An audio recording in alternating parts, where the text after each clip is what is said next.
In 1985, Bud Grant moved on for good from football, but the Vikings never moved on from Bud Grant. Let me tell you a story here on the Locked On Vikings podcast.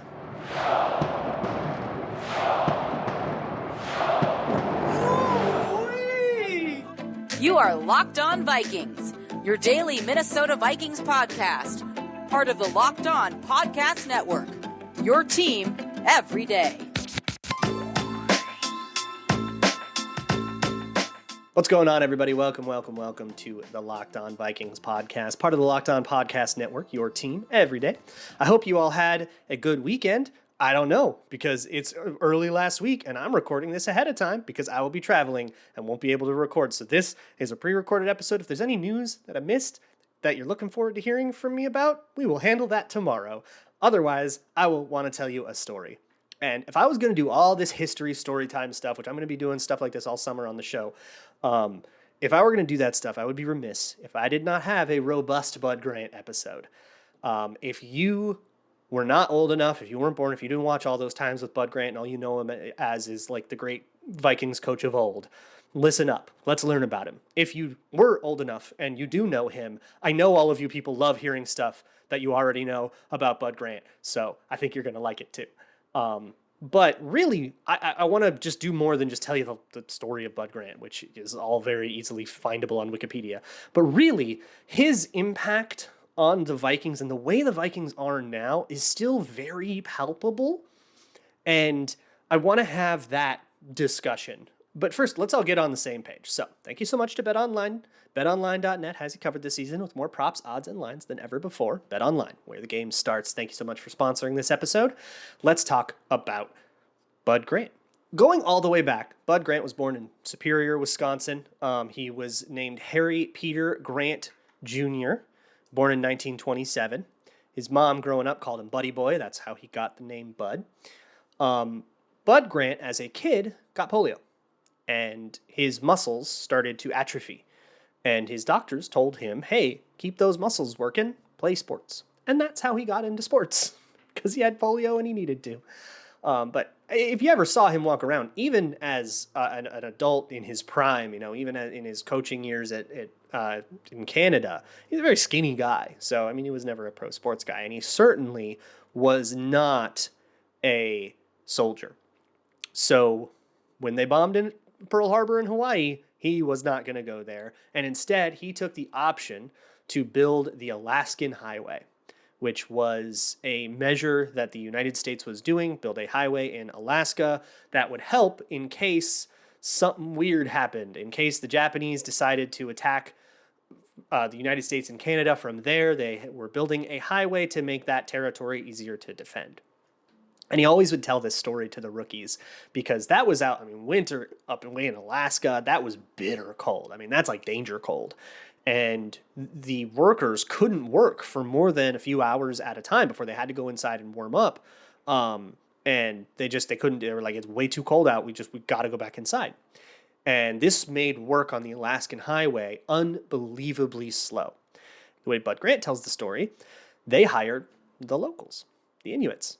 They went, and those guys could stay out operating the machines, and they could be outdoors working all day, not a care in the world, and they would sit out there, and it was totally comfortable to them.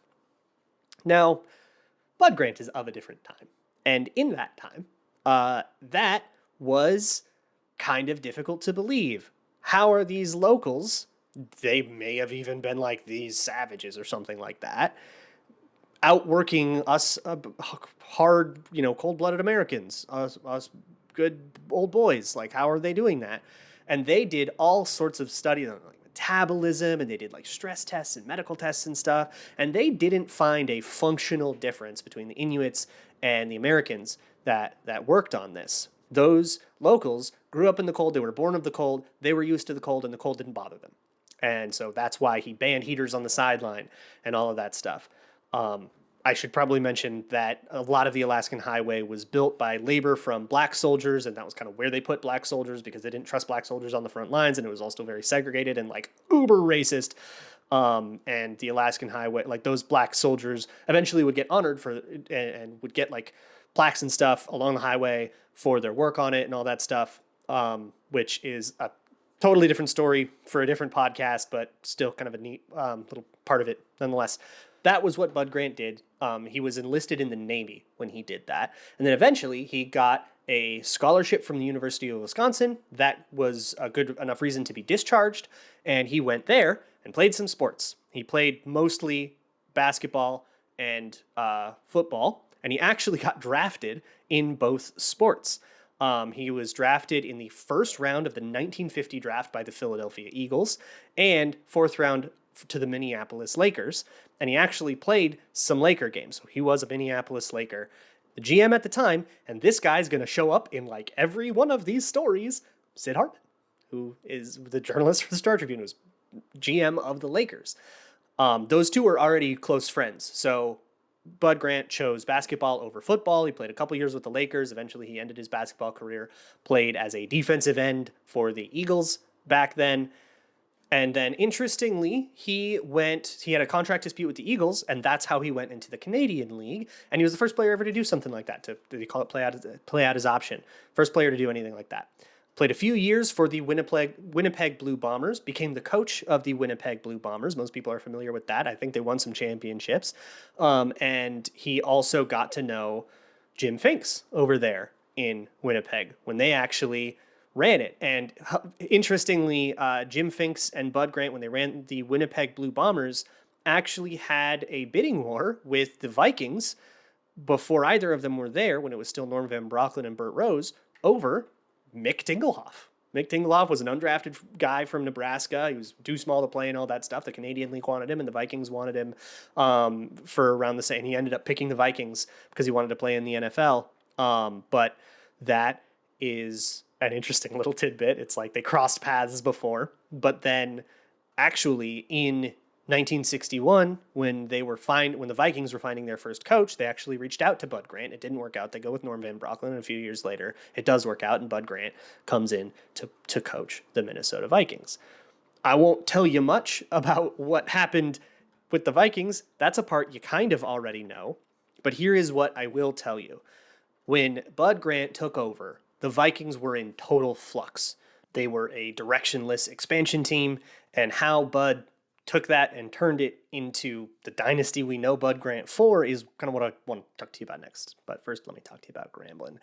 BetOnline is the best place to lay a wager on whatever it is you think will happen. Look, are you optimistic about the Vikings? Do you think that they can clear their 8.5 win total? Do you think they can win more than 8 games, have a winning season? I don't.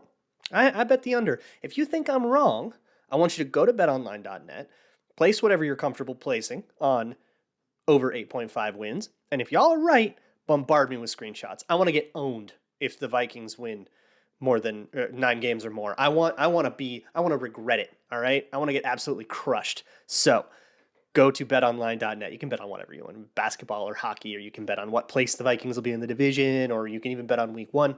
Shoot, you can even find your favorite Vegas casino games on there. That's betonline.net, where the game starts. Thanks again so much for making Locked On Vikings your first listen of the day. When Bud Grant got to Minnesota, he had a lot of work to do. Norm left a mess. And that's who Norm Van Brocklin kind of was. He took an expansion team. He was the first one, and he turned them into an organization that worked. But they were not working together. They were undisciplined. When Bud Grant came in, he said, "You guys are like pirates, and I need to turn you into soldiers." And they one of the first things he did was make the Vikings practice lining up for the national anthem. No, you wouldn't scratch, you wouldn't sniff, you wouldn't you wouldn't spit, you wouldn't do anything. And they used to just kind of stand around and whatever, just wait for it to be over. And they go, that's no, Bud Grant, Navy man, you stand perfect line, shoulder to shoulder, rank and file, formation. You're going to be soldiers for this. And that was a disciplined thing. And none of the players got it at the time, but they all kind of say, we kind of understand what that was about now, but young guys, they didn't get it. But that was part of instilling a discipline into the team. And he had, he banned heaters and he did all this stuff. It's kind of interesting. I have this thought a lot, especially when we talked about Mike Zimmer. I take just about everything people said about Mike Zimmer and I go, somebody probably would have said that about Bud Grant if he coached today. And look, maybe that is kind of the critique of Zimmer, that he coached like a guy that's coaching in the 70s. But it sure is interesting. But he wanted them to be used to the cold. He wanted them to be tough, and he wanted to get them disciplined, and he wanted them to be this unit. But the thing about Bud Grant is he was not the unflinching dictator that a lot of guys like this are. I think about like the Schiano man thing, which was Greg Schiano in Tampa Bay. He was like, you're going to be Schiano men, and we're going to really, whip y'all into shape and have a lot of discipline. And he took a similarly military approach. Or if you want another Vikings example, Les Steckel, an actual Marine, took over for Bud Grant, and it was such a catastrophe. Bud Grant had to come back out of retirement. A story for another day. But what really strikes me about Bud and that what makes him different, I think, from all those other guys is that Bud Grant wanted, like, the relationships with his players was the most important thing to him. And he wanted them disciplined, and he was in charge, and there was definitely a hierarchy, and it was military. And look, back in the 60s and 70s, I think it was a little bit more standard to have that kind of military hierarchy thing. Everybody nowadays, we all want our rights. Back then, you just kind of did what the authority guy told. And so I think it went over a little better. But beyond all of that, they had deep connections, But Bud Grant and Jim Marshall, Grant cried when they sent Jim Marshall off. There are a lot of teary-eyed exchanges at this Hall of Fame thing or that Ring of Honor thing. He deeply cared for his players. And he said a lot. He was like, I kind of care more about making these players good than I do about them actually winning games. If you watch Ted Lasso, that was a quote from there that was like, as long as we're getting better, that's a win. I don't know, the wins will come, the losses will come. It's about being better. And he got in a bunch of trouble on the show for that. But that was kind of Bud Grant's point. Like, he was kind of that, unironically. And I think that's what made him special, that he cared more about his players than he did about the game. And like, he was not a tactician. He was not and I think that bit him in the Super Bowls, to be honest, but he was not an X's and O's guy. He was not there to outwit the guy across from him. He was not there because he had the coolest ideas about what you can do. He wasn't the guy that, let's put the running back in with the bunch formation and he wasn't McVay. He was very far from McVay. He was a different kind of guy, and it was all about building these men to be the best that they could be and turning them into the best version of themselves. And I think that is at the root of the Vikings' greatness, was each one of those guys, Marshall, Eller, Page, Paul Krause, Tarkenton once he came back, but before him, Joe Kapp, Gene Washington, John Gilliam, all these guys were able to realize their best selves. Another story for another day, but maybe my favorite example of that is Ahmad Rashad, who was not listened to. He wasn't really, he was very weirdly treated in, I think it was St. Louis and then Buffalo were his two first stops. And his stops there, he didn't feel like he could be himself, and he felt like kind of shunned, and there was definitely a racial undertone because, like, dude, you're a black dude in the 70s. Of course it was racist. Then he gets to Minnesota, and he was able to be himself. And that's where he really realized himself. Or Paul Krause is another really, really fascinating one. Paul Krause started his career in Washington, and he was absolutely and obviously Paul Krause. And all of those Washington players still to this day are mad that Paul Krause got traded to the Vikings, because everybody knew, oh, this guy's like different. This guy is a safety that we haven't seen before. A story for another day. I won't get too deep into it. But basically, Otto Graham wanted him to play a more classic safety role and wanted him to be a hard-hitting, kind of another linebacker on the field type, and that wasn't Paul Krause at all, and so he traded him to the Vikings for peanuts, and then Paul Krause became what he became because he came and Bud Grant said, I want you to be you. And that's what Bud Grant was. He wanted you to be the best version of you. So what does any of that have to do with today's Vikings? That is what I want to talk about next. But first, let me talk to you about the best tasting protein bar on the planet. It is Built Bar. They have sent me some brownie batter puffs, which are, they're just getting more and more like degenerate, but they're still like only like 9 grams of sugar and less than 200 calories in one of these things. Like, it's still the kind of midnight snack you can have and like not feel like you're knocking off the wagon. It's got enough protein in it. It's a protein bar made out of, I think, like aerated collagen protein. Like, I think they're whipping some air into it because it's really light and puffy and kind of still has that like chewiness. It's really, really nice. So you can always get the regular flavors too. Chocolate caramel, chocolate raspberry, all of these covered in 100% chocolate. Absolutely delicious. Just go to built.com, enter promo code LOCKED15 at checkout. That's LOCKED15. Get 15% off of your order. That's promo code LOCKED15 at built.com. In we'll go with 78, the Vikings started to fracture. They sort of started to fall apart. And I mean, you already had, I think Carl Eller had already retired. You'd lost a lot of the offensive linemen. You'd lost a lot of the players. John Gilliam was gone. That was the year that Alan Page kind of got chased out of town. Story for another day. That was the year before Jim Marshall retired. Things were really fracturing during that time.